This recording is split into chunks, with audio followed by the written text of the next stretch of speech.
every week. I'm John Barry, I'm one of the co-directors, and I'd like to thank Callum McGowan here, who's going to record tonight's session for those of you online, so hello all those online. And particularly this talk, when I told some of my students it was on, they said, why you invite us to a talk on the far right in Lisdoonvarna in Ireland? I said, well, A, you need to wake up to what's going on in the world. You need to be woke. If Suella Braverman is listening, hello, Suella. I am, yes, your worst nightmare, woke professors in the university. But actually to see what's going on in the world in terms of the rise of illiberalism and what some people have called illiberal democracy. So even in democracies, we're beginning to see this outpouring of xenophobia, the coarseness of our political debate, particularly in the online forum, toxic masculinity, which we may get into as well, and which sadly, if you read Theresa's book, you'll see this is a story, not just of a small rural part of this island, but actually it exemplifies what's going on globally.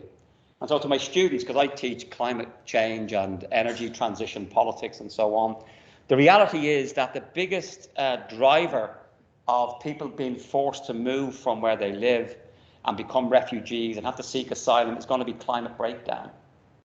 In many respects, what we've seen, remember we had the Syrian refugee crisis a few years ago, and where Germany took in 1 million people and so on. Thank you, Mama Merkel, you did the right thing. But even that crisis, which quickly went off the media radar, that was partly driven by climate change. And if you read the science, literally we are creating an uninhabitable world where people will not be able to live where they currently are. I mean, look at tonight. Admire my glorious t-shirt. Why am I wearing a t-shirt in October? I've seen people out with shorts. It was 19 degrees today. This is a harbinger of what's going to be happening in terms of climate change. I don't want to frighten you too much in advance of what Theresa is going to frighten us even more with about the rise of the far right. We look back on 2023 as a cool year. A cool year. In other words, the global temperatures that we're now seeing that is causing, the wildfires in Hawaii, the loss of life. We had that devastating storm in Libya. We've seen people having to flee for their lives, holidaymakers in Rhodes and Corfu over the summer. That is going to be an indication of what's going to happen in the future. But part of that, what's often missing from our media focus, it only seems to be when it's white European people being affected. Then we're concerned. But many people in the global south have been impacted by climate breakdown for quite some time. And this is only going to increase. And what Theresa's book is about, and I encourage you all to read it, it's a first-hand account, if you like, from the front lines, not just of the climate crisis, that's part of it, but how we in the global north and the island of Ireland, north and south, we're part of the rich world. How they've reacted to the influx of refugees. And you'll hear horror stories, as Theresa will talk about, in terms of the lack of communication by the Irish state with local communities. Often it's working class and rural communities where refugees and asylum seekers are going to be housed, often without adequate consultation with people. And this is not to say that there isn't xenophobia, racism, fascism within working class communities. There is. There's no point in denying that. But for a lot of those working class communities, and I have to say, I'm from Ballymun in Dublin, and there's been an incident in Ballymun of people rising up against, asylum seekers coming into hotels. They're working class people that are looking for answers. They have legitimate concerns around services and provision and so forth. But there is then, I'll just finish on this as a way of introducing, Theresa's talk, as well as those questions that working class communities have. You wouldn't see it happening in leafy South Belfast if there was going to be the sighting of asylum seekers. It'd be in the east or the west, and there's an issue there about why is it working class and rural communities have to bear the brunt often of the impacts of other people coming in. It should be spread evenly amongst our population.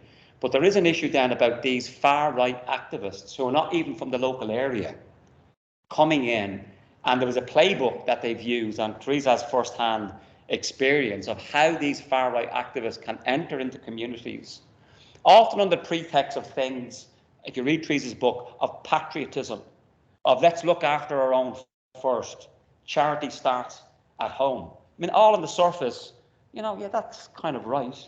But actually what they're really trying to do is mobilise the local community, most of whom, like most human beings, have a lot of sympathy for people who've been displaced. Not least people from this island. And if you read Theresa's book, you'll see, yes, horrible things. I mean, I don't know how you dealt with the horrendous online trolling and, vilification of your character as well. So this is not just a political story, it's deeply personal. And I think it's tied up with this toxic masculinity that we see in the far right. So how do we combat this is partly why we're here tonight. We've got to identify it. Lisdoonvarna, that most of you probably heard about it from the Christy Moore song or from the famous matchmaking festival that happens, in a way is an example of what's now being played out in many parts, particularly of the Republic. We've not really seen it in the same way up here. Although sadly where I live out in North Down, there was a very similar reaction when there was a proposal to house asylum seekers in a Bangor hotel. And what began as innocent, oh, who are these people? The WhatsApp group started going mad into, oh, they're all fighting AIDS, they're all men. And you can see this being replicated, the same narrative. Although we do have, unlike Lisdoonvarna, we have loyalist paramilitaries coming in. So in other words, we don't have often the outside right-wing agitators, they're very much homegrown, which is an interesting dynamic that we may want to talk about. So all that is by way of just introducing a remarkable book, in my view, that Theresa has written. She's not an academic, she's an activist. The book is very much written as a first-hand account of what it's like to try and do the right thing. And I hope she'll describe in her own words how she was an accidental activist in this, in terms of turning up to a meeting and then suddenly being thrown into it. But I do think it's a warning to us all. This is not going to get any better.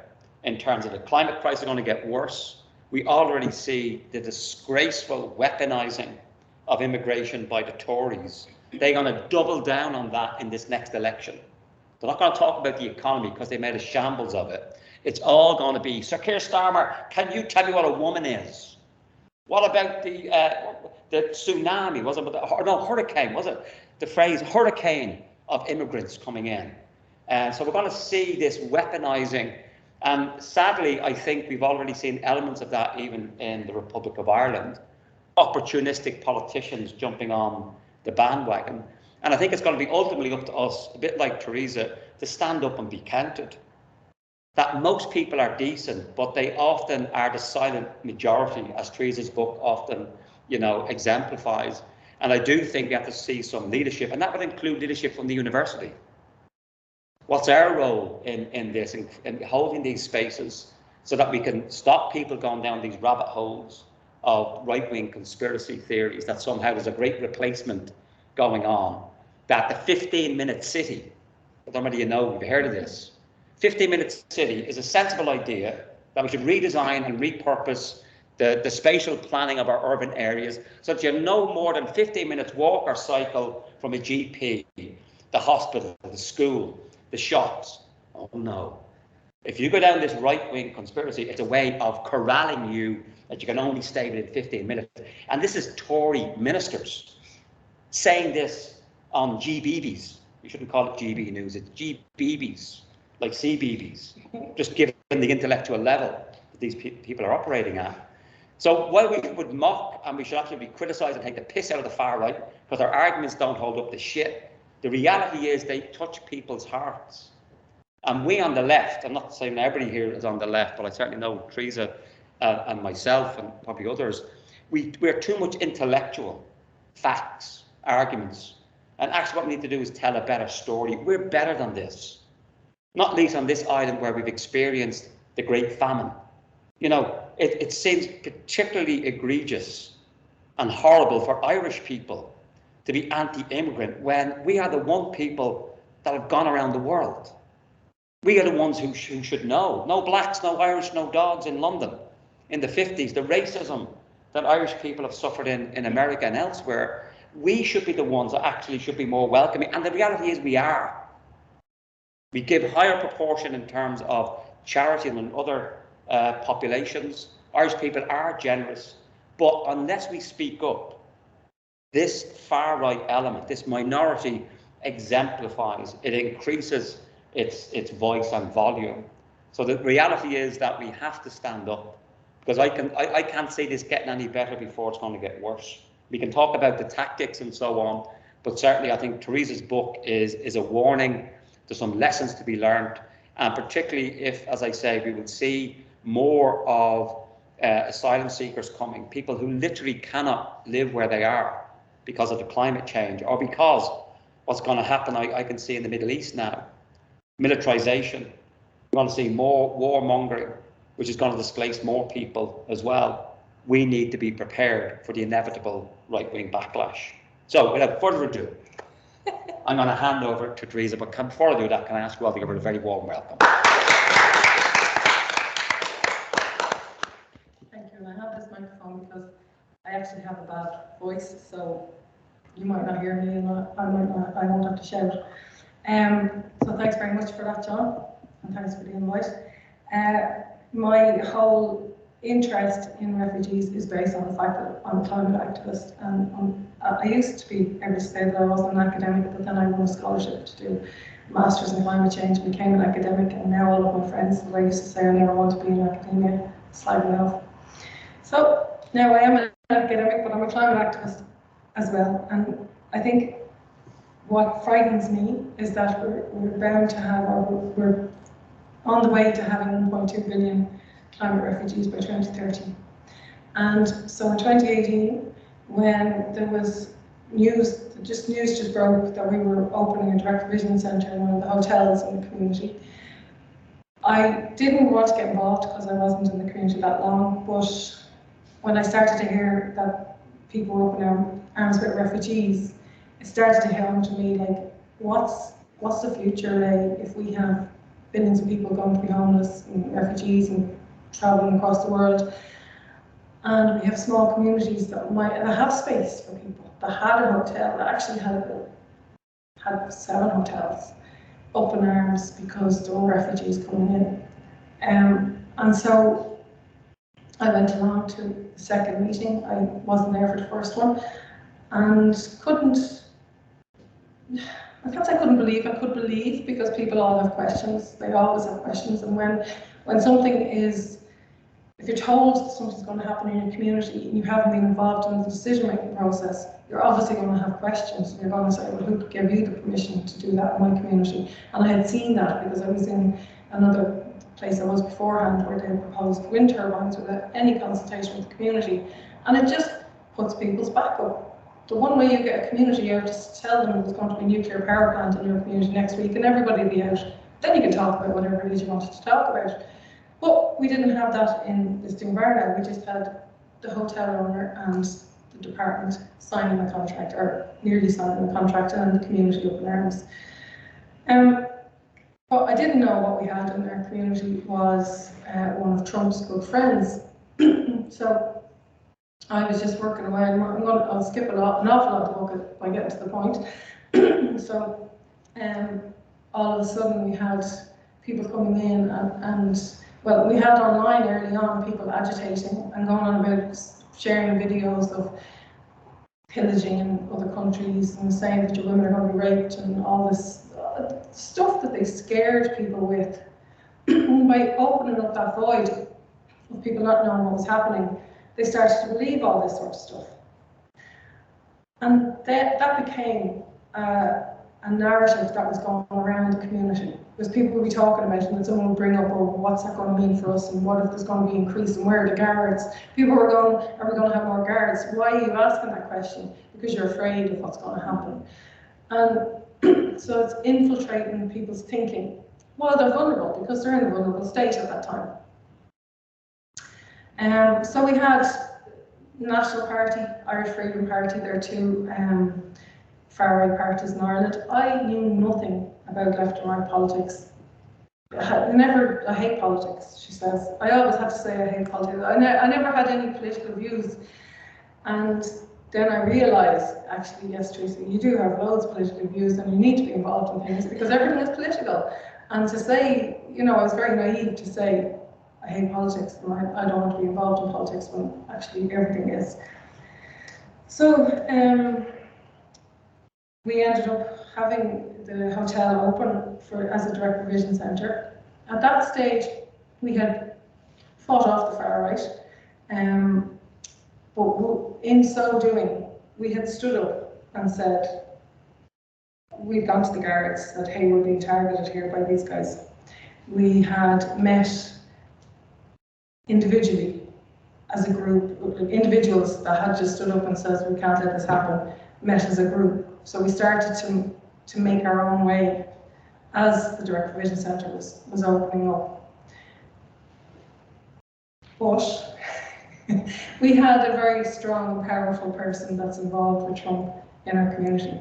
So in the meantime, while we were setting up this kind of we were here to welcome the direct provision and the asylum seekers, there was another group that we were trying to set up to get an injunction against the hotel opening up, but we didn't know anything about that at the same time. And it was only by being targeted and finding this out, somebody sent it to me by accident, by finding that out separately, that I was able to say, because while we were welcoming the direct asylum seekers, we had set up our Facebook group and welcoming asylum seekers, our administrators, you know, on the Facebook page, or if you're all in the same age group as me, you might know. If the rest of you won't have a clue, but anyway, there will be a list, a list of people who administer the page.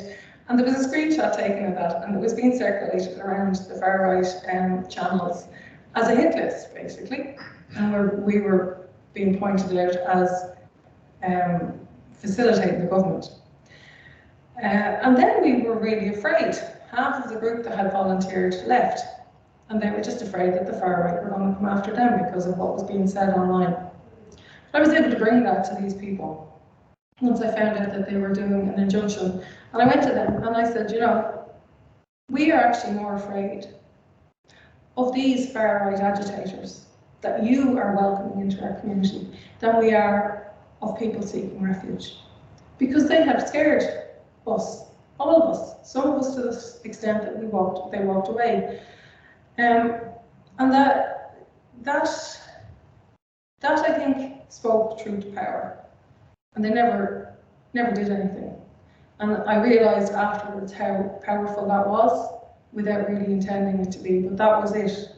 What they're doing is actually more scary than people coming into our community.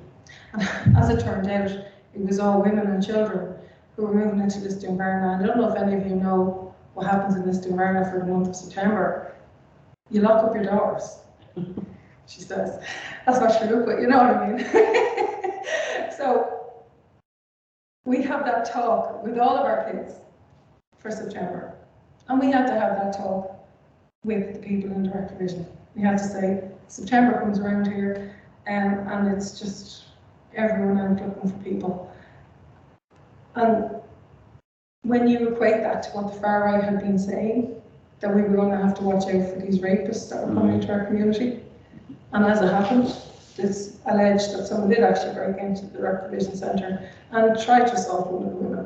Now that was before September, so like they became targets themselves. So while all of that was going on, I started to learn a bit more about left and right, because I had no idea who the far right was. I had no idea who the left was. I had no idea that I had grown up in a leafy, suburban, South Dublin community that was centre government and everyone was Fine Gael was centre. I didn't know any of that. I didn't equate any of that to what was going on in the world. And I grew up, my dad was a guard, or was a guard. So I grew up, as a climate activist, started getting into protesting. But I grew up thinking that there was something wrong with protesters. And I see that in a lot of people. I see that assumption that protesters are, it's dirty. You're dirty word of protesting. And I don't know whether that comes from growing up in a family of a guard, or it comes up from society. But I remember one of my first protests was against Monsanto and the genetically modified stuff, and some woman walking by me with her, about 10-year-old, maybe grandson, oh, keep away from them, or something like that. You know, and as I've grown in activism, I realised the significance of protest and how it has changed so many things around the world. And you just want to say to people, if we didn't have protest, a lot of you wouldn't have what you have today. But that doesn't change the way they're thinking. You know, until it gets to a point where they have to protest about something, they don't realise how important it is. And that I have found difficult, is being considered a counter-protester. So if somebody's protesting about direct provision, to be coming out and welcoming asylum seekers, to be seen as a counter-protester or a protester, just didn't seem right to me.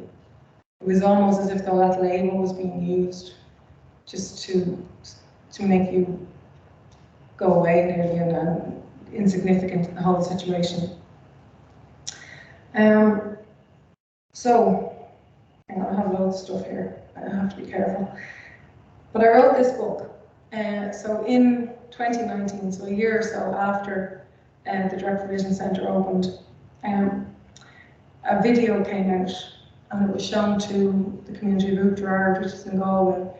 And it started off as a video about Lisdoonvarna, and the guy who made the video said that he had been introduced to the whole situation in Lisdoonvarna.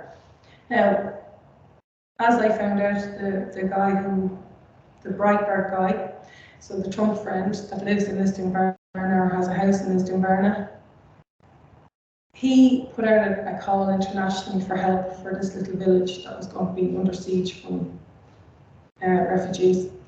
And then all of a sudden we were getting all this attention. But one of those people that gave us attention was this guy, who seemed to have great equipment and be well able to record. And I don't know where he got all the money.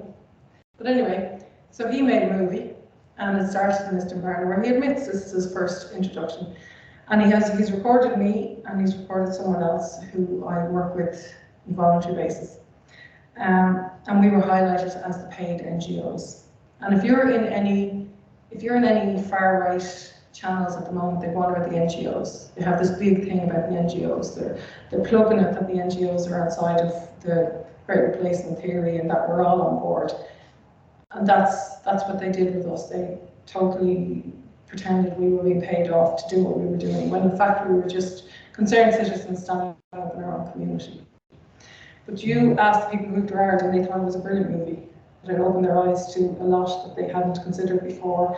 And so they obviously thought that, that I was a paid NGO that was there just to bring in the direct provision. But that again all leads back to the fact that the government left them not knowing what was happening. And so these people were in with a documentary on communities and how communities have been infiltrated by their NGOs like myself. Because they were in that state of vulnerability, they were open to that video. I think another thing that's been missing in a lot of this is the local politicians. I remember in Lisdoonvarna, there was 2 politicians at one of the meetings, and they said nothing. They just kind of sat there waiting to hear what everyone's opinion was before they opened their mouth. One person who was heavily involved in a political party did say something on behalf of refugees. She was the only one who spoke, but she wasn't actually an elected politician. The elected politicians just kind of sat there soaking it up to see which side they should come up with in order to get the votes. And that's what I've been seeing across the board ever since. The local politicians are kind of pandering to their voters. Now, you can understand where they think that's the right thing to do, maybe, because that's how democracy works.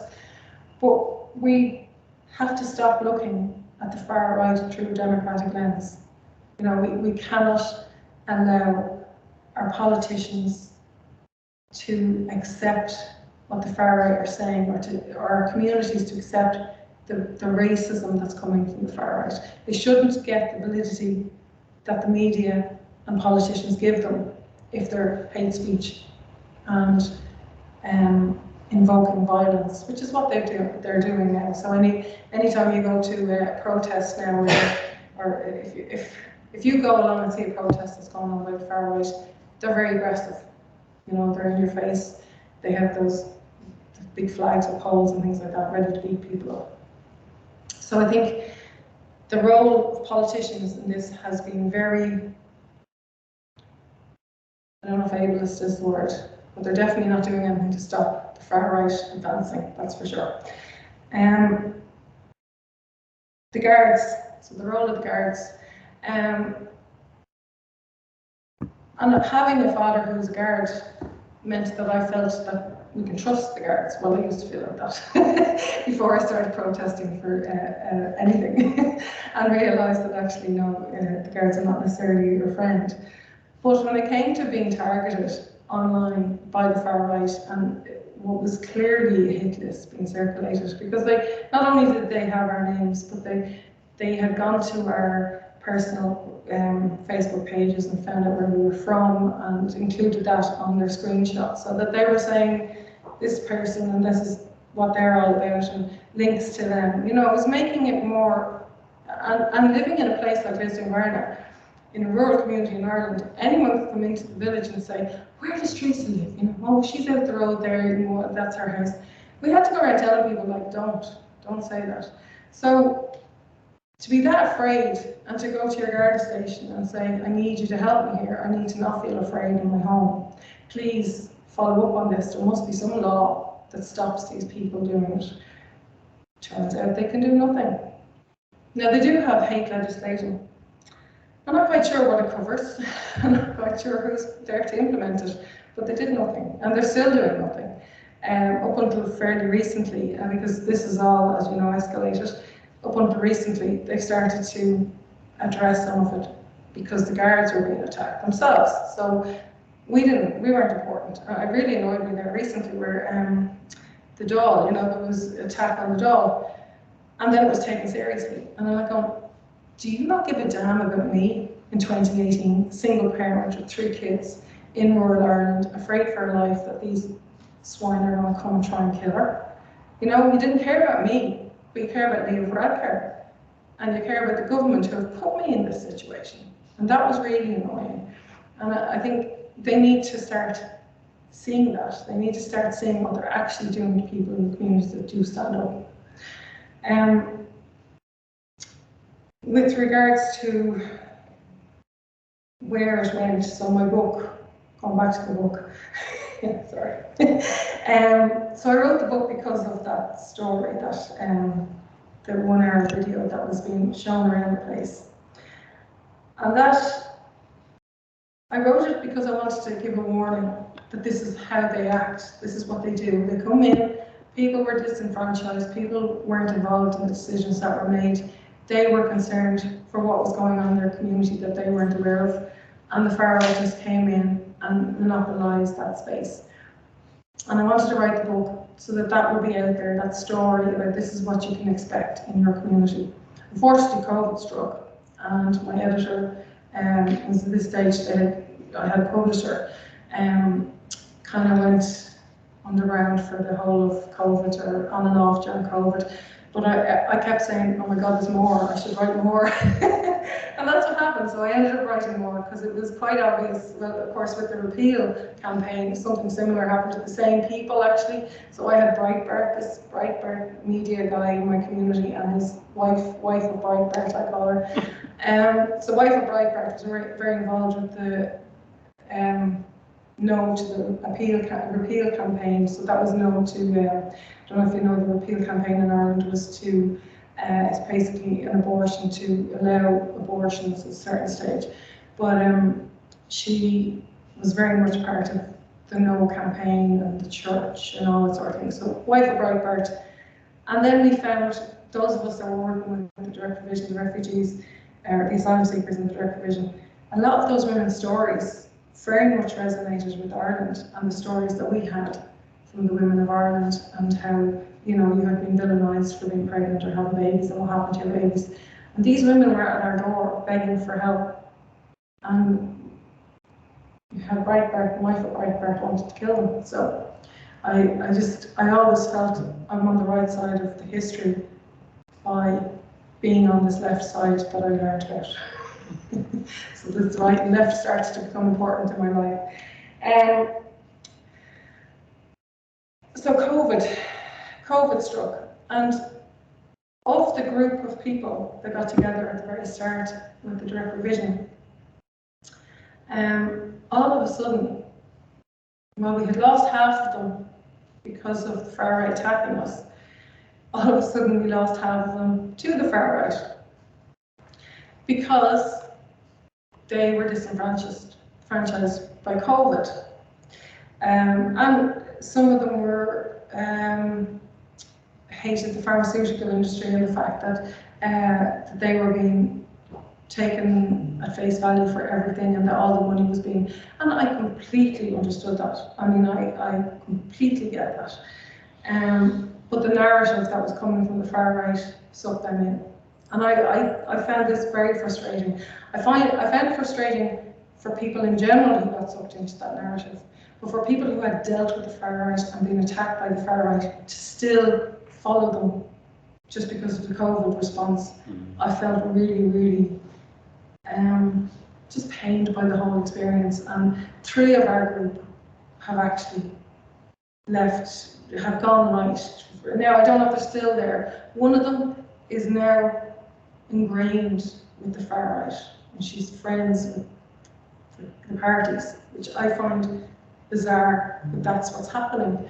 So while I just feel that people are lost, you know, there's like this, people are lost, they don't know what to do, and the far right are mopping them up with their promises and their stories and their bullshit, because most of it is bullshit. All of it is bullshit.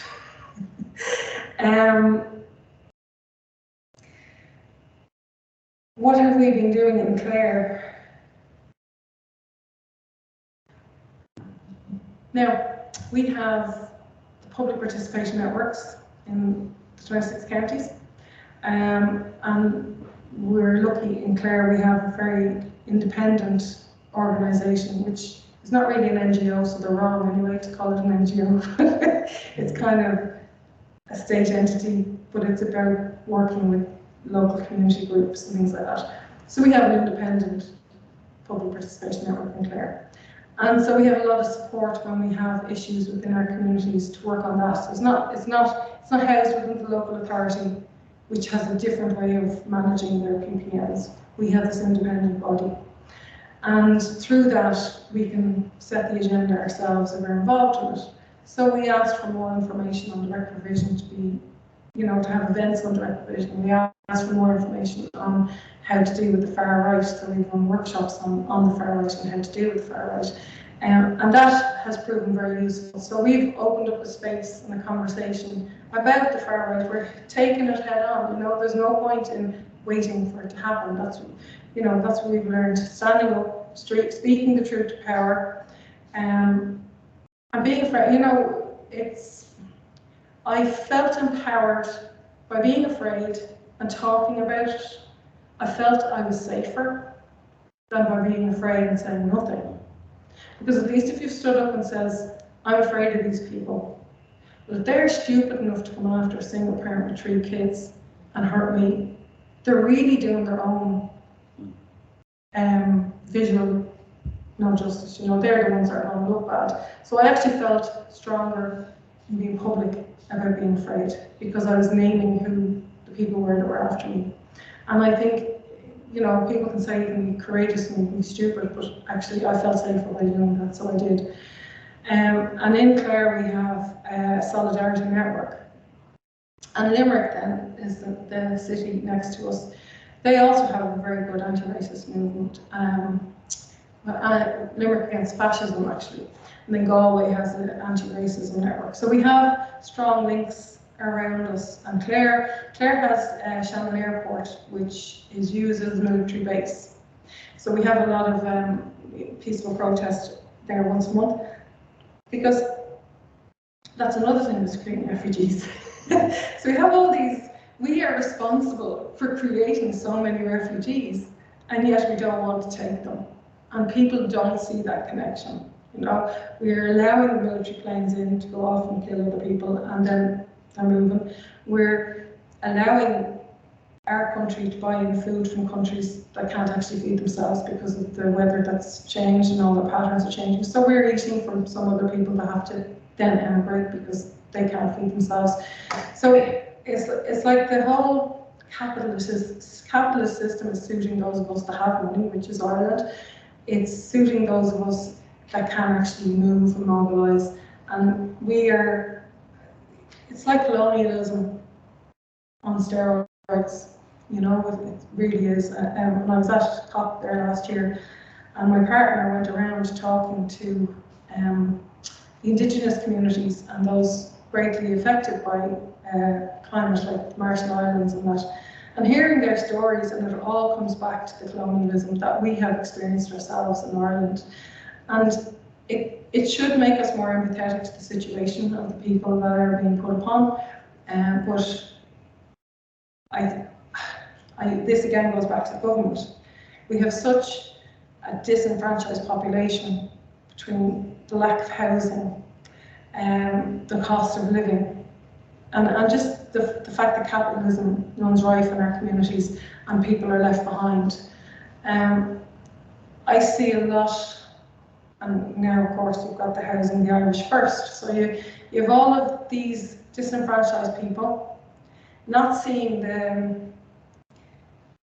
the other people around, not seeing the other people around the world or empathising with the other people in similar situations around the world, but they're listening to the far right saying we have to look after ourselves, and that's scary. I don't know if you've heard of this. I'll just tell you, this is a funny joke, not a joke, sorry. So this person in Clare that abandoned ship and went off the far right, went on to a recent ship. There was a ship, the flotilla. So there's a core group of far right agitators, and they turn up in different places all over the country. But they decided to get a boat and come up the Shannon there a while ago and relieve all of our libraries of any books that might encourage our children to be trans. You know, absolute, I don't know where they get it from. But anyway, this boat decided to come up the Shannon and it got to Limerick. So we have our Limerick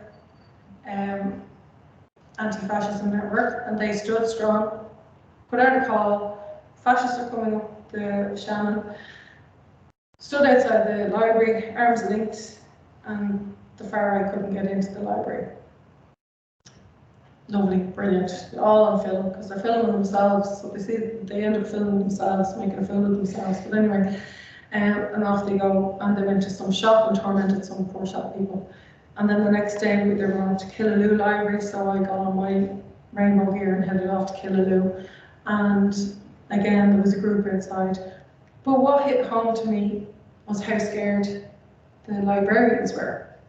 Because they had heard that this is what's happening. Because they're going in and they were kind of going up to the librarians, intimidating them, standing there. They're doing their job. They're just manning the library. And it's like they're being intimidated by these crew. So we stood outside. Idiots. We were waiting patiently to show support and moral support for the LGBTQI community, and we're there. But anyway, they missed the library, they were too late. And then the following day they got a hole in their boat, and you know, things like that. So, well, John says, laughing about these things. Yes, I find it, what's scary is how committed, like we're committed to our causes, they're committed to their causes. Now, there are people who are committed to the cause without actually getting the whole fascist agenda. It's those people that are orchestrating and giving those messages and sucking people into those messages that I consider the dangerous people. They're the agitating fascists, as far as I'm concerned, whereas you get people who just get sucked into it. They lost my train of thought now.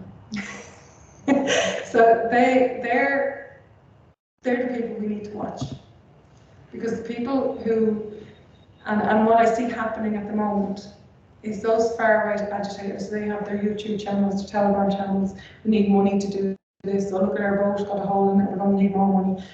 And they're milking it, absolutely milking it. But what I see happening then, so we had, go back to Lisdoonvarna, we had the Irish Freedom Party and the National Party. And now we have Ireland First, another far-right party. They're all kind of silent at the moment.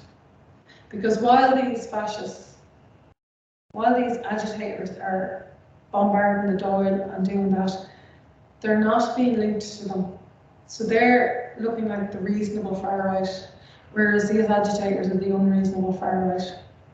And, you know, they're stoking it all up and preparing the ground.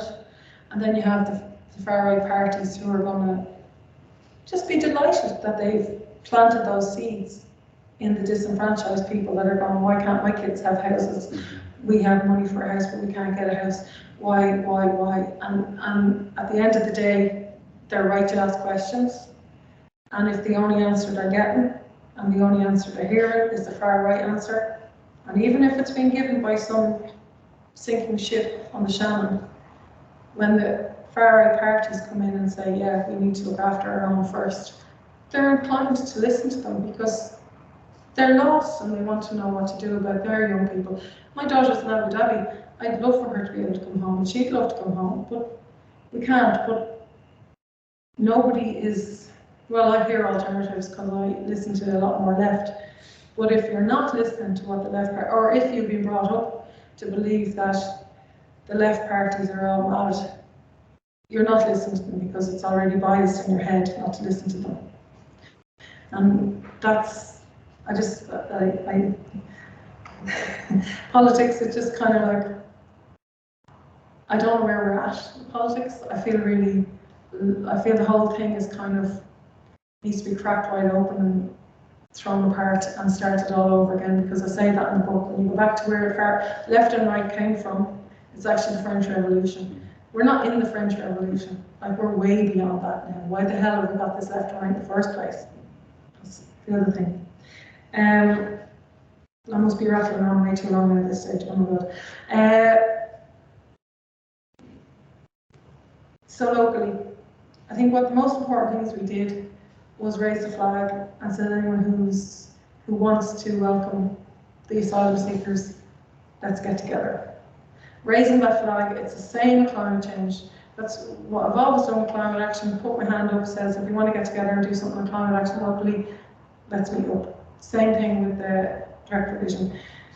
We need to start building those networks locally, like the Limerick Against Fascism, that we're all out there, arms linked, ready for them. The banner against banners, so Clare is the banner, so it's the banner county. So we have the banner against banners.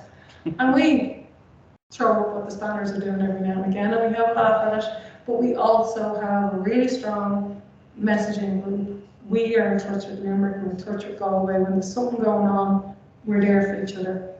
And anytime there has been proposal of direct provision in Clare, we know about it, and we'll get out there with our welcoming signs, you know, because we found from the refugees, the asylum seekers that moved into Lisdoonvarna, they were very scared coming down, because that's what they saw on the news, that there was like all this aggression towards them when they were moving down. And there needs to be someone saying welcome, as well as this far-right narrative, because that's what they're getting all the time, is the far-right narrative is getting in there. Strong, small group of people with the loudest voice, because the rest of us are not actually mobilising, because we don't think that we need to mobilise, but we need to do that. We need to preempt when these situations happen, that we're willing to stand up and say, okay, we are an alternative voice to the far right. You may not consider yourself left, but you need to be an alternative voice to the far right. Otherwise, the media picks up their message, politicians pick up their message, the rest of the community pick up their message. So it's really important to have an alternative message. And it doesn't mean that you're in competition with the far right, it just means that you're showing there's another message. Because local media loves to have a story, and if the only story they're getting, you know, we put out a press release just to say, clear welcome to these people, it gives the media something else to say, because otherwise they're just left with whatever they get from the far right. I think that to me has been the most powerful thing, being a positive face in the community when something is happening. And it is generally very responsive. You know, it's not like you can be prepared for it all the time, but once you have your cohort of people that are united in the fact that we need to stop fascism, the better. I think where things are going with fascism, and this I've spoken to the Love and Hope Collective, or yes, Collective, no, Love and Courage Collective, which used to be the Far Right Observatory in Ireland, and eco-fascism is the next issue. Is where at the moment the far right are saying climate change is just a hoax to get us to conform to the Great Replacement, or to allow whoever take over the world. At some stage you're not going to be able to say that anymore. And they're going to say, okay, well, climate change is happening, let's shut the borders, kill everyone else, and we fail ourselves. We have to be, you know, who's going to want to live like that? We're going to have to realise, or we do need to realise that's where it's going. These people are only out for themselves. We'll fight with anyone to keep it that way. So locally, building community. On the environmental front, I think if you're an environmental activist, trying to build a local climate group that is aware of the need to be politically savvy and be prepared for the far right. I mean, you have now the church, the GAA, the local groups, and the youth all wanting climate action. But as I say, I would never ever in a million years have seen myself as climate activist 20 years ago. I would never ever have seen myself as climate activist opposing fascism 5 years ago. So it's like we do need to be prepared for this, because they're coming after us very fast, and climate denial is getting stronger. But then what is behind climate denial is, oh, we can't deny it anymore, let's shut the borders and kill everyone else. Sorry, that's very drastic, but that's my simple way of looking at it. I think that must be way more than I needed to say. If there's any questions, you're more than welcome to ask. That's great. Thank you, Theresa. So we'll give a bit of time for discussion. I know people have to go, so just leave when you have to. So anybody have any comments or questions?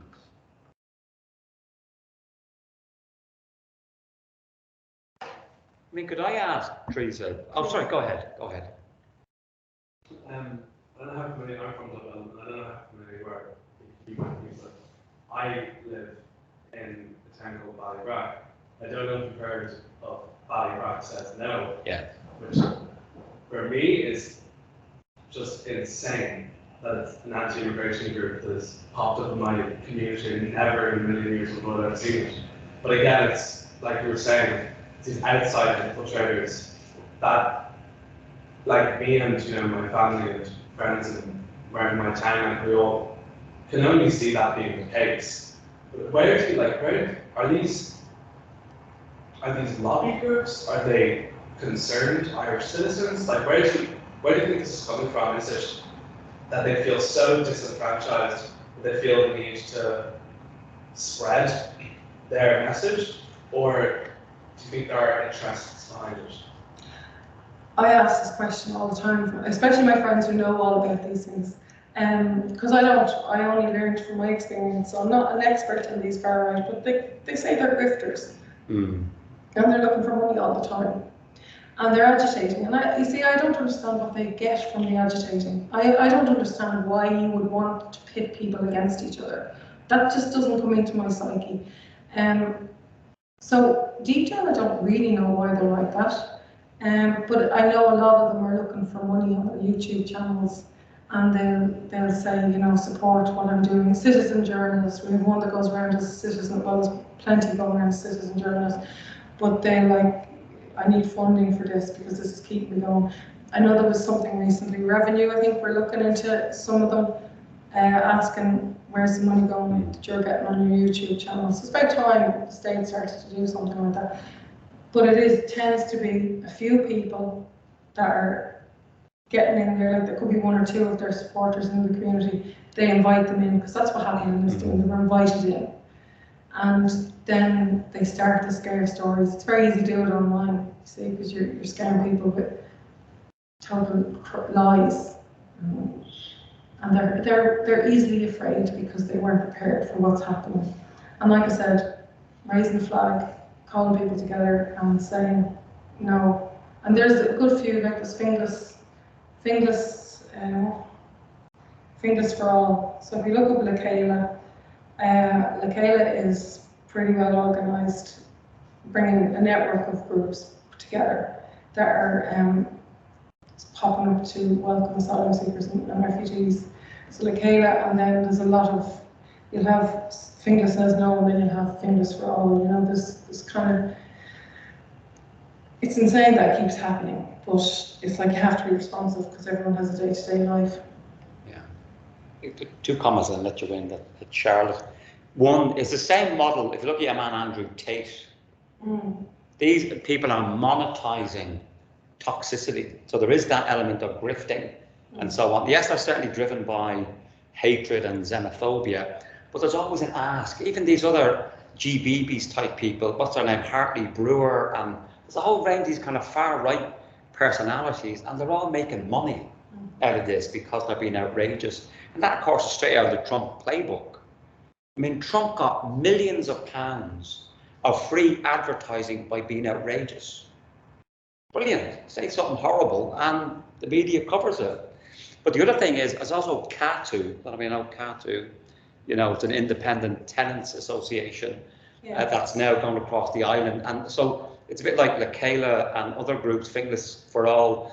Communities are rising up and fighting back. You know, they're not all left people. There's ordinarily decent people. Like, that's not my community. Yeah. So while we do see this far right, there is a reaction. I mean, Theresa, you know, is an example of it. But there is that monetizing element which we also need to be aware of, and that can be used as a talking point with our friends and family who may get involved in it. So, you know, what's really going on here? So anyway, I just wanted to make that. But there is a playbook of Andrew Tate. I don't know whether Charlotte might want to talk about it, but yourself and then Charlotte. Well, you didn't mention Russia when you were giving the answer, and because I'm English, I feel perhaps a bit defensive about the imperial, you know, motive. My, sort of the narrative that I'm fed as someone perhaps off the left, but from the UK and from England, is that the Maskarovka, the way in which Putin would fund, even internally in Russia, both, you know, basically people who supported him, but also people who didn't support him, to create a kind of ambience of anarchy, whereby they needed a strong man to stand up and say, I can make all this go away. And that seems, you know, you talk about the fascism, and but so as I said, you know, in my part, you know, from my origins in England, that I've mentioned the light. They felt that the Reichsbürger movement, something you'd think would be absolutely antithetical to a Russian narrative of history. The idea that, you know, sort of East Prussia still belonged, but this far-right movement, and also the far-right movements in my country that have links with this thing called the light, where they have the Great Replacement theory, where they talk about, you know, sort of foreigners coming in, taking whatever resources. But they see a direct connection with Leningrad and that troll farm that puts out, you know, false messages and actually, you know, sort of are on Twitter and targeting people, you know, sort of finding the vulnerabilities in the system, the people. It's not the organized people that it worries me when I hear what you tell me, that they put out what they call doxing, you know, when they put out people's information. And what they're looking for is somebody who is unhinged to buy into a narrative, to write out some kind of, you know, sort of that New Zealand or manifesto, and then go out. Yeah. Oh yeah, the killer. Yeah. But I don't know how you fight madness. Yeah, but that was very scary, because it's whatever about the people that put the list together and gave all of the information about us. It's who's reading their stuff that you're concerned about, and that's who you have to be concerned about. And I hate when you hear, so, you know, we might have Finglas rolling, Finglas Says no. says no. What I hate then is the politicians, because we had that in Clare, where when we heard that there was, when it was whispered that there was going to be a direct provision centre set up in the same town as the leader of the Irish Freedom Party, because we happen to have the chair of the Irish Freedom Party in Clare. Not only do we have Breitbart, we have the leader of the Irish Freedom Party and the Irish Republican Brotherhood in the Anyway, so, but we found out that this was happening, and we decided to send out a group to just say welcome, because we knew from what had happened in Inch, where they put up a barrier at the end of the road, we knew that the narrative on the media was, all they saw was this barrier in the community, and also the people who were being bussed in saw was this barrier, and the media around Inch says no. So we decided, right, when Finn is going to say, well, we're welcome, open up to the asylum seekers here. And so we just decided we'd have a group standing with banners, not to protest, just to show an alternative narrative. The same night, the Irish Freedom Party had met the night before and called for all Irish patriots to come to Finn. So we had a gang of outsiders coming in and set up a protest against the opening of a direct provision centre, which wasn't even opening actually. And then the media, well actually it was a local TD or senator who said that there was protesters and counter-protesters. There was no counter-protesters. You know, that kind of negates both sides. It negates the people who are just being decent and saying we're welcoming here, and makes them the same as the fascists who are out to hate, which is the media needs to be taught, so do the politicians need to be taught. You know, you need to say to your politicians, that's not true. This is not counter-protest. It's not. You shouldn't be making them out to be the same. And I think Leo Varadkar did that recently, where it made them out to be the same, and it's completely different. It's like Trump saying, you know, the Charlottesville, people, both sides, isn't it? That kind of stuff. Anyway, Charlotte. It's funny to come in after you just said that, because what is in my mind is this sort of the need not to dehumanize or vilify the people who support the far right. Yeah. Because when you talk about outsiders coming in, when I think about, remember the Sligo Rochelle protests? Do you remember that? I can't. Like that, those of my mates were coming from England to do that. That was outsiders coming in from the left, from climate activists to the community. So I think we need to just think about how we're vilifying how they do it. But it's okay when we do it.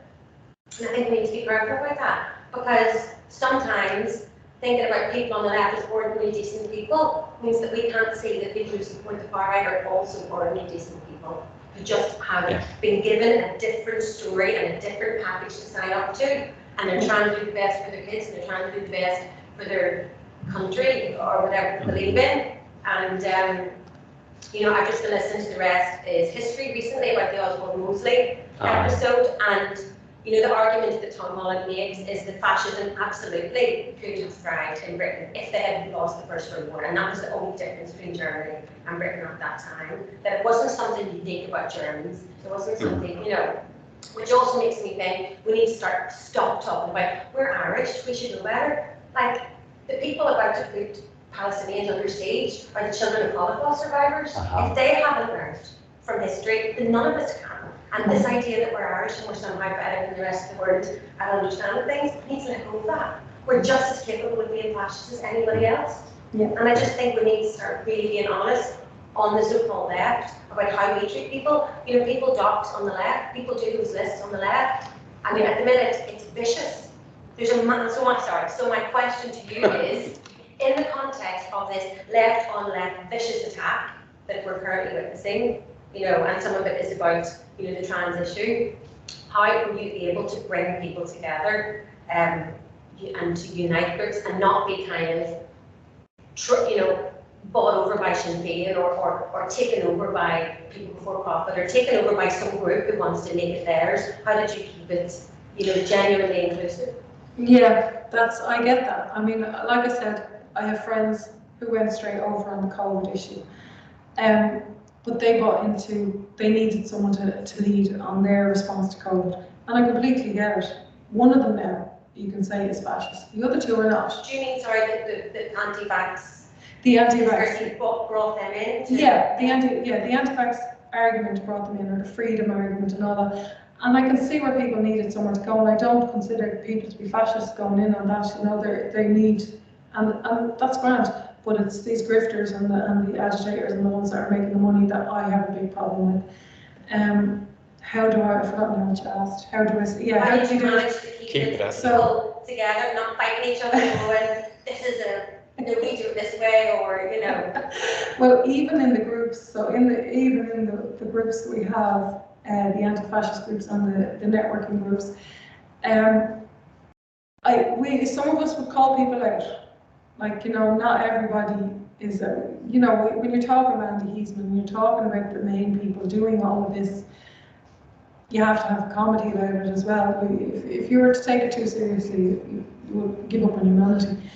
But I can understand where people get brought into those things.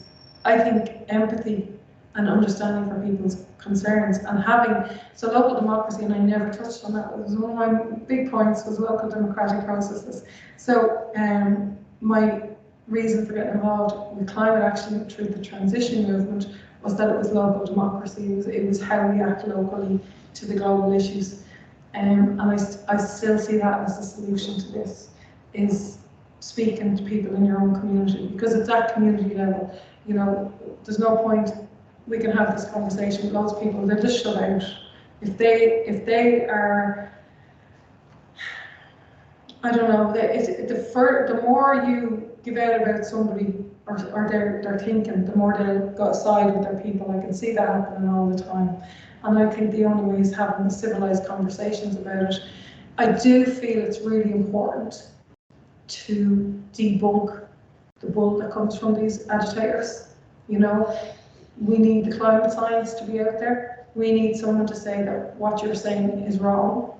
You know, that I wish that was state. You know, I think the government should be doing that. It shouldn't be left to anybody who's opposed to fascism to debunk all the lies of the far right, because it's creating division in the country. It should be something that should be a state entity.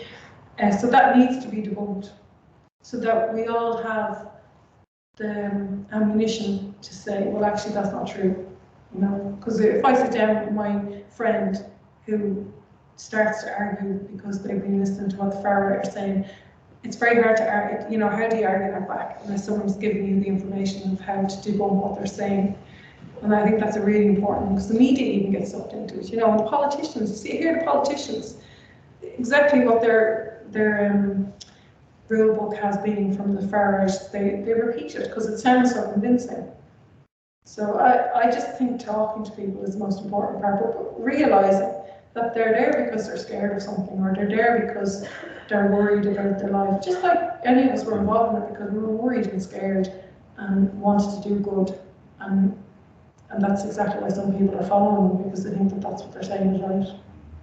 Before I forget, Theresa does have copies of our book that you can buy and you can sign. I should have said that at the start. Anybody, any other comments or questions? Yes. Just sort of off the top of my head, I wouldn't know much of the situation south of the border, but from being from the north, working in the health service before I started uni, what role would you say politicians have in sort of the anti-asylum seeker mindset, in the fact that public services are underfunded and struggling and bringing in more people? What role would you say the politicians have in facilitating the spread of that mindset? Well, it's true that everything is underfunded, and we have a failing health system, we have a failing housing system, we have a cost of living crisis, we have all those things happening. So the political system is completely failing everybody. So you can understand why people feel they have a valid reason to say that we shouldn't be taking anyone else in. And as it happens, the government are now saying they're going to pay Europe so that we don't have to take in any more people. We actually have less people in Ireland now than we did 200 years ago. You know, and we are one of the wealthiest countries in the world. Now, yes, when your kids And I don't even, I can't even say can't go to Paris or whatever, I'm looking at my kids going, what do they want and why are we disadvantaged in comparison to somebody who's coming off a boat that they just about survived. I don't know how you can get to the humanity of people to realise that we actually are well off in this country. We can't afford to do these things. We give, I can't remember this, is it 78 million to the horse racing foundation every year? Like the environmental sector in Ireland, I know this from being in the environmental sector, gets pittance in comparison to the horse racing Ireland gets. We have loads of money that's been squandered and wasted. And even in the health service, if we were to stop paying health insurance, if we were to stop paying for all of everybody to go on private, because now we have this National Treatment Purchase Fund, so if you don't get it in 6 months, you can get it somewhere else and pay for it privately. And if we weren't paying for private hospitals to support what we're doing or not doing as public hospitals, and if we stopped paying into private insurance and private healthcare, we would have enough to fund a health service, but we don't. If we stopped paying vulture funds to house people, and we stopped paying for the homeless shelters, and we stopped putting all this money into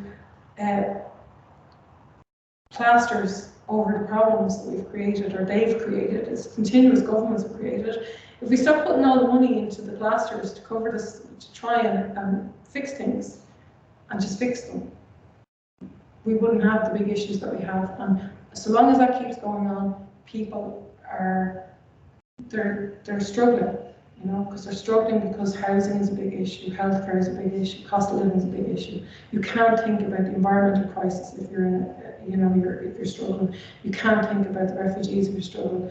And that's keeping everybody from looking at the bigger picture, I think, anyway. I mean, it's not asylum seekers that broke the housing system, the healthcare system. Yeah. That's the message to be letting people see. It's that old adage, why is there always money for war and not for our healthcare system? Look at Leo Varadkar, wants to spend more money on Irish defence so that Ireland can join NATO. That's why Sleepy Joe Biden came to this island, by the way. His role was to basically butter up Ireland to join NATO.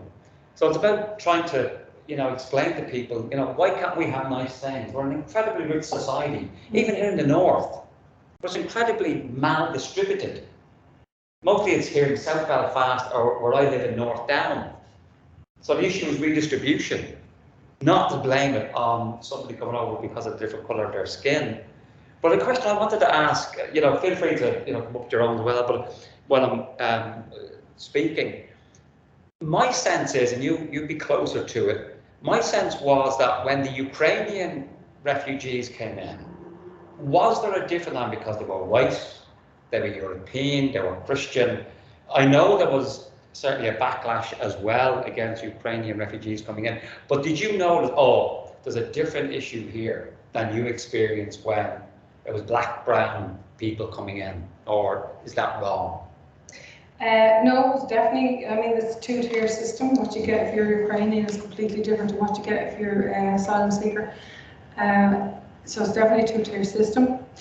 It's where I am now in Lisdoonvarna has been very strange because we've over 1,000 Ukrainians in Lisdoonvarna, and it was like the good we did with the direct provision by being on top of the direct provision provider, because we're vocal about, okay, we hate direct provision, we hate the system, but we're not going to be opposed to the asylum seekers. We were in at the table with the stakeholders talking about what kind of care people should get. We didn't want this, we wanted them to be able to cook their own food, we wanted to make sure that they could this, that and the other. And so they have it a bit better than they have in other places.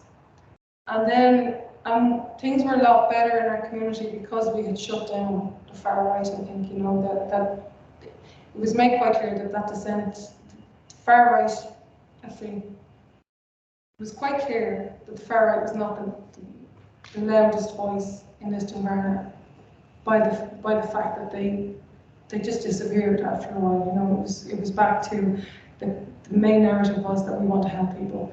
And then when the Ukrainians came, the big issues that had been the problem that were brought up because of the direct provision, like we have no housing for people locally, we have the healthcare, there's one doctor, there's no transport, there's no this, there were still issues when it came to the Ukrainians.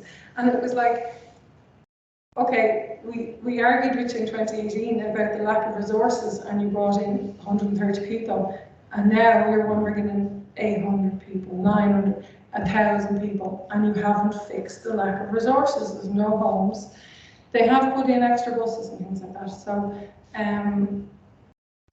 I think the response by the people is getting very thin, whereas we would have been much more open and accepting. I think definitely with the 130 people moving in.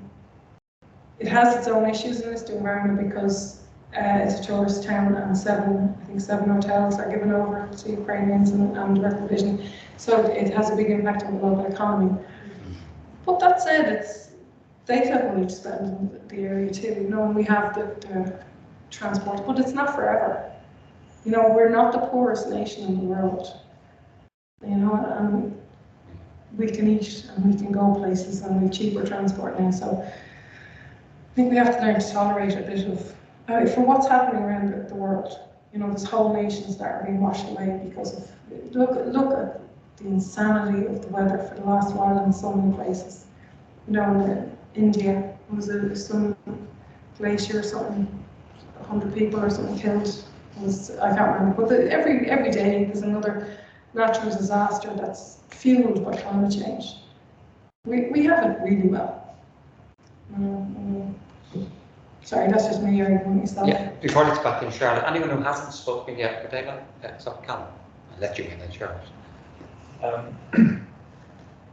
That's something I was thinking about when you were talking about the need to call out the bullshit and the lies, and maybe there's a role for the state to do that, particularly around climate science needs to be out there and so on, is just the way that the far right has so effectively weaponized free speech, right?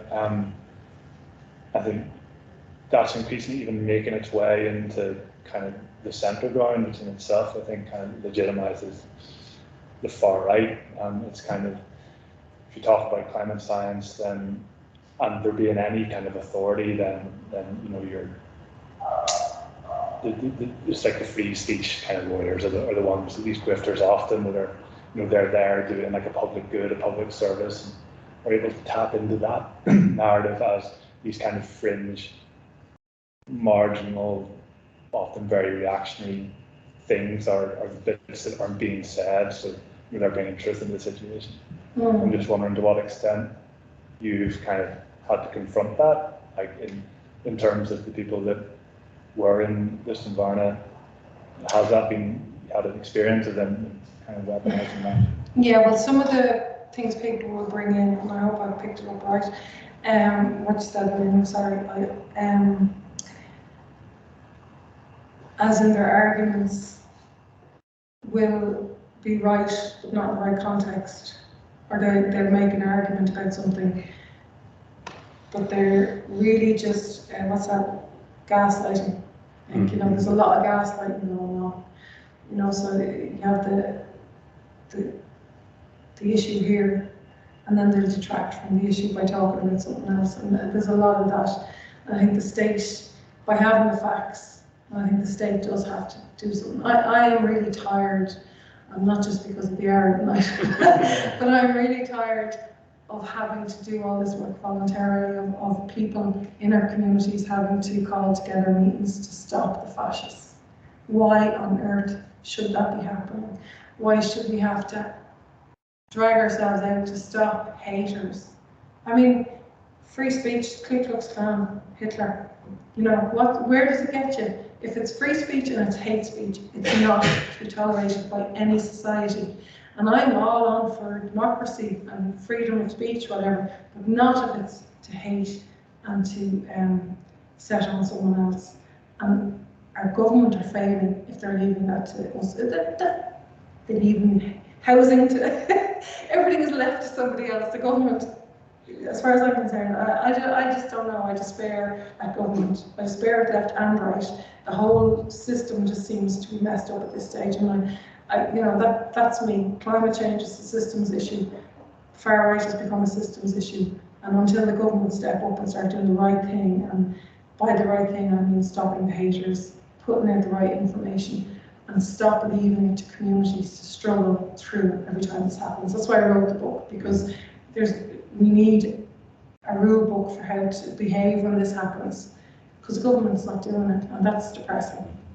I mean, it's that old argument, you have the right to your own opinion, but not to your own facts. But then when our communities see our government, I mean, it wasn't that long ago, the BBC had this notion of balance when they were reporting climate change, which I personally experienced of. So I'd be on the BBC here talking about climate change's impact, and they'd invite somebody with no knowledge, just some right-wing shill, and that was balanced because they wanted to have this debate. Or even think about the way in which our governments, through the public sector broadcasters, report climate breakdown. Sure, it's a nice day to go to Port Stewart and have an ice cream. So there is something around how our official bodies both report and communicate the facts. Why is it we have, certainly in the north here, we have regular BBC and radio and TV slots for farming, for business? Where's the slot for the climate that tells us what's going on every day and so on? So in that context, you can understand people, actually this climate thing, because it can't be that bad.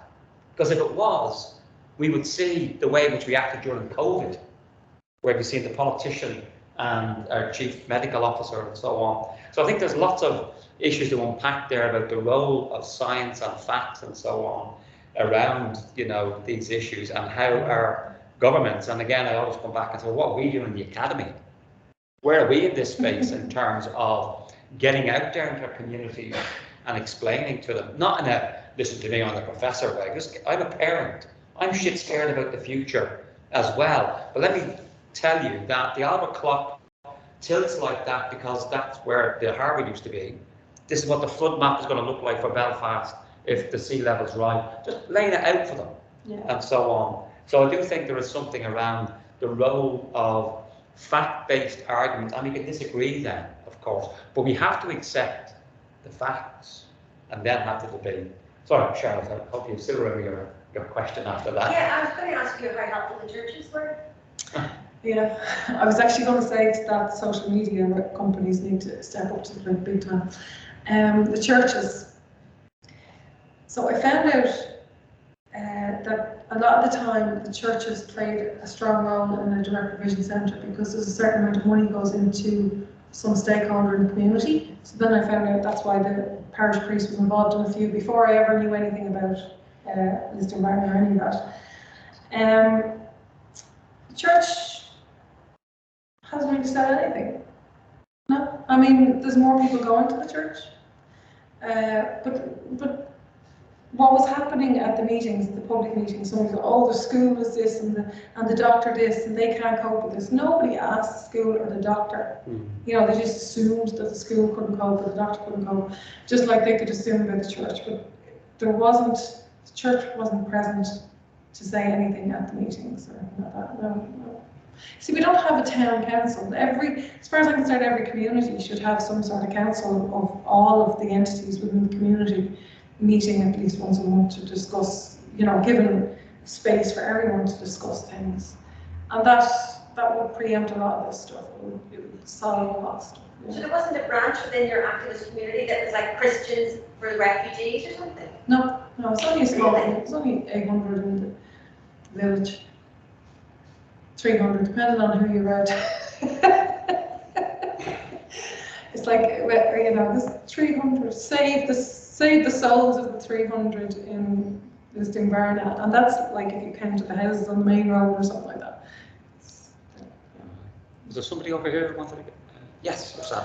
Do you think that there might be a case where we might be reaching a point of no return, in the sense that politics is getting so polarised that, like, if you kind of look back before the Second World War, when it was kind of so polarised, so separate, they took something absolutely horrific, kind of reset it. Do you think there's a fear that maybe it might end up in that direction, especially with the recent rise in conflict, that if we keep on going down this path, that it'll just take something absolutely horrific, unfortunately, to really kind of reset and go again.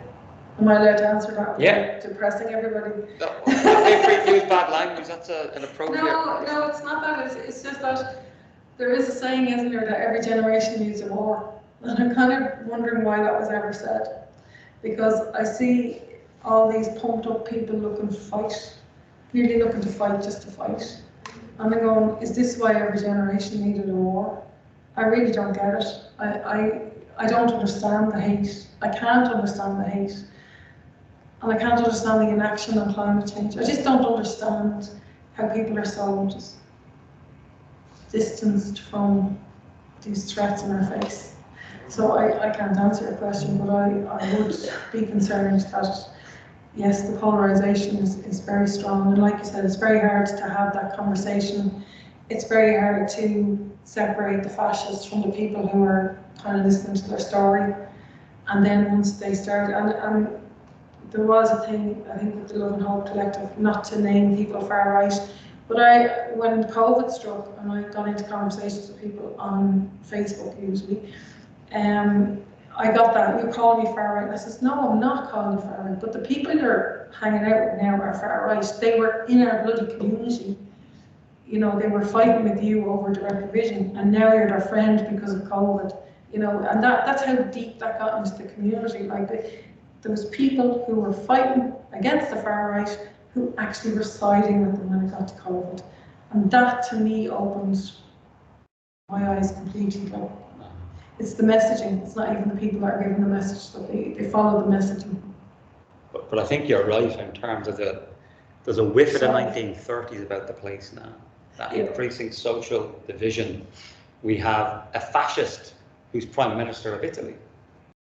Marine Le Pen, the fascist in France, almost won the election. We have Orban in Hungary, Modi in India. You know, we have all these usually strong men, with the exception of your woman in Italy. So it's not like it's, you know, a historical, we're seeing it again. But there's a more hopeful version of what Theresa said, where it was Thomas Jefferson, one of the founding fathers of America.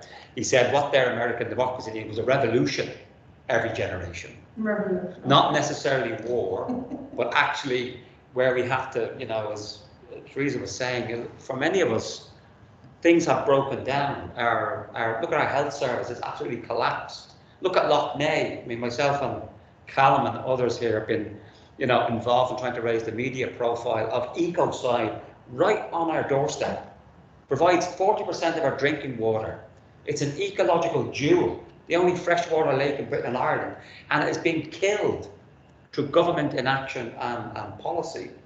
So the issue is, and also if you're interested in the north here, the journalist Sam McBride, some of you may have heard of, perhaps if you read, he's done a great series of articles here recently just showing there's a sense this place in the north in particular, it's just collapsing in and of itself. Now the danger is, as Theresa's story shows, when people are frightened and they don't hear a compelling story that's progressive, tolerant, empathetic, you know what, they'll go the other way. Well, and that's why I think we need to make a distinction between, in my view, ordinary people who often drift into these circles because they're looking for answers. They are concerned about the health service and so on. And it sounds like a compelling argument, you know, there's resource scarcity, the healthcare system is underfunded, and we're going to have more people in. But they don't ask the question, the gaslighting, they don't ask the question, why is it our health services underfunded? Yeah. Oh, we'll blame Demons. And of course, we're very good here in the north of Demons and also and so on. But I think it's that issue of maybe we need revolution, not necessarily but it could, but of course the problem with revolution is it can also lead to potential for violence. I mean, we know that historically. Well, it's getting there. The far right are leading revolution, and it is violent. So I don't like the idea of my Hurley, you know, bring back out my Hurley.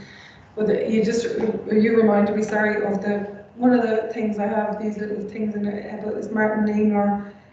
First they came for the socialists, and I did not speak out because I wasn't a socialist. Then they came for the trade unionists, and I did not speak out because I was not a trade unionist. Then they came for the Jews, and I did not speak out because I was not a Jew. And then they came for me, and there was no one left to speak for me. And that's been on my fridge, I don't know for how many years. And I don't know why I always had that on my fridge, but I think we all need to start thinking like that. we all need to start working in community instead of individually. We need to start building community. That's a great way to end. There's a question from. Oh, sorry. Quickly to throw something in. How do you think what we've been talking about would speak to discussions around having a 32 county department? If we think about the ability to throw so much division over things that perhaps are, sort of obviously so false, but the narrative is so strong. I wonder, if we're thinking about revolution and something that would really derail things, I just wonder how the far right perceive that merger of the 6 and the 26. I don't know those. That didn't ever come into the conversation. No, but I'd say the Irish Freedom Party and the National Party are probably into the 32 counties. I imagine they are. But would that be something that would feed the beast in a way that was positive?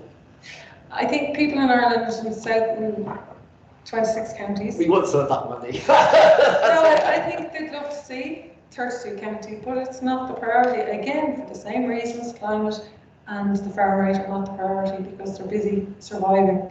Unless you're thriving, which isn't an awful lot, it's only a small percentage of Ireland. And even if you have a mortgage and you're lucky to have a house, you're probably working 24/7 to pay the mortgage to keep the house. The only people, now that I'm getting to the generations, the boomers and the Generation X may own their houses, but everyone after that, and they're too settled to give a damn about anything from what I can make out, So, 32 counties. No, we'll get you back up when we have a separate session on this, because that train has left now. The debate has started and Brexit lit the fuse on it, and you can't put that back in its box, so you have to take a position on this. Climate is so much, it's bigger than a single policy. Actually, listen, I've recently co-authored an article called "There's No United Ireland on a Dead Planet." Will the reunification of Ireland help us be more accommodating and empathetic and so on? Will it help us deal with the climate crisis? The Shannon, we have that conversation in Clare all the time. Because they were going up the Shannon. Where's the Shannon? The climate and ecological crisis cross borders. But when it comes to far right, I don't know how much I would be on that argument for environmental reasons. But I don't know where it goes with far right. To be continued. Sorry, did you want to come in? Just real quick one. So you talked about it like rural Ireland, just sort of one thing I would say is I think it's sort of both sides of the border would be sort of like I'd say the mentality even for people within Ireland, within rural communities, how do you think we challenge that? Or maybe change some of the stigma around people coming into rural communities? The outsider mentality. Just sort of like, can you say it again? I'm trying to think of the right one. It's sort of just people who are blowing. Yeah, even if they're Irish. Yeah, you're not from here. You haven't got 7 generations of your people in the graveyard. That kind of thing. Yeah. But it was the blow-ins that actually did something in Lisdoonvarna. There was only one person in that group that was from the area. So I think what I witnessed in Lisdoonvarna is the silent majority needed to stand up earlier. But when you're in a rural community, first of all, you tend not to stand up because you're concerned about what your neighbours might think or say. So the blow-ins tend to be able to stand up quicker. That's not to say that the people don't have the right principles or don't have morals or don't want to stand up. It's a fear of standing up in your own community. And until people get over that fear and build that silent majority starts to stand up early, the better that is. But hopefully that'll happen. Just before I finish up, do you want to come in as well? My God, we're all just suddenly come down. We've got the time. Let's go quick. Thank you so much. Or sure, I should take care. Thank you so much. Thank you. I was just going to ask, do you think, so what idea do you have how you can get rid of asylum majority mobilised on these sort of situations, especially in a place like Bangor, where stepping out of that asylum majority and speaking out because you're risking actual physical threat, because the reactionary element in there is the paramilitaries. Bangor is our latest city on the outskirts of North Down. pubs in second. There's been what? And also I support pubs in second and Bush. It's a city. How very dare you? Because I don't understand, you know, I didn't have that threat. Okay, we were worried that we might be physically attacked or something to that effect. Like I said, the standing up and finding allies, believing that by standing up and naming the behaviour, identifying the people who were causing that are the threat, was my only protection. That's kind of what I felt, but I don't know how that will equate to Bangor. You know, I just don't. Well, one answer is in the book is local politicians standing up. True. Because a lot of ordinary people don't feel that they can. And the reality is, you know, because I was a local councillor out in Ireland, North Down for many years, so I know the coercive control loyalist paramilitaries have. But that's where we need our politicians to step up to the plate. Because I think it's too much to ask ordinary people already, you know, stressed with the cost of living and so on. But that is something that we're lacking, and that's why Chris's book is very good, where there's a failure. It's a total. It was you and your, you know, other volunteers that It had the leadership. Yeah, it shouldn't be left to people to be the targets in their community. The politicians should do what they should be doing, which is leading and being the representatives instead of sitting in the background waiting to see where the votes are coming from by the people who mobilise in the community. It's just not good enough, and it's accepted as good enough. So yeah, well, I'm even gasping for answers for you, as I'm not even thinking we should depend on the government. I have so little faith in the government, I don't even think of them as being the people who should be doing it. But no, to be fair, the trade unions have done, I mean, I organised an anti-fascist protest with the trade union movement in Ards, where Britain First were going to have a meeting there, and we organised that very quickly. So there are elements there, but it is sad. Where are the churches? Where are our political leaders and so on in this? But before I thank Theresa for a fantastic, and we extend the discussion now, we need to finish. If you haven't seen it already, we were talking about it before Theresa spoke. It's Ken Loach's latest film called The Old Oak. And I think it's on the QFT and probably elsewhere. But it's about this very issue in a northern deindustrialized English town where I think there were Syrian refugees come in and get a bit of anti-refugee sentiment. And it's just about how a working class community rallies around and begins to say, and I always remember the phrase, people who eat together stay together. And something as simple as providing, though there's 3 hotels, by the way, folks, in case you didn't know, on University Street. So this issue that Theresa's talking about, not just in Lisdoonvarna, there are 3 hotels that are now housing asylum seekers on University Street. As far as I know, they're not allowed to cook their own food. It's a kind of form of direct provision, giving people sandwiches, you know, that they don't even have a choice in and so on. So I think actually food provision. But that's where the community can actually, we now have the hotel that was open up for the King Common, that was open up for direct provision, now has the kitchen split into 6. And different ethnicities or countries can use it. So it was the community pushing for that. Again, it's not the government pushing. The other thing we did recently in Clare was have our first Pride March and Pride Day and things like that. And if you have the wherewithal to be proactive about building community around the minorities, that helps. But generally speaking, we tend to be reactive. But being proactive will help to have those allies building all the time in the background. So food and Bangor Pride, we'll work on that, we'll get that going. But can I ask you all to give Theresa a warm Belfast thank you. She has books that she has for sale and she could sign a copy of that. It's online now. Thank you all very much.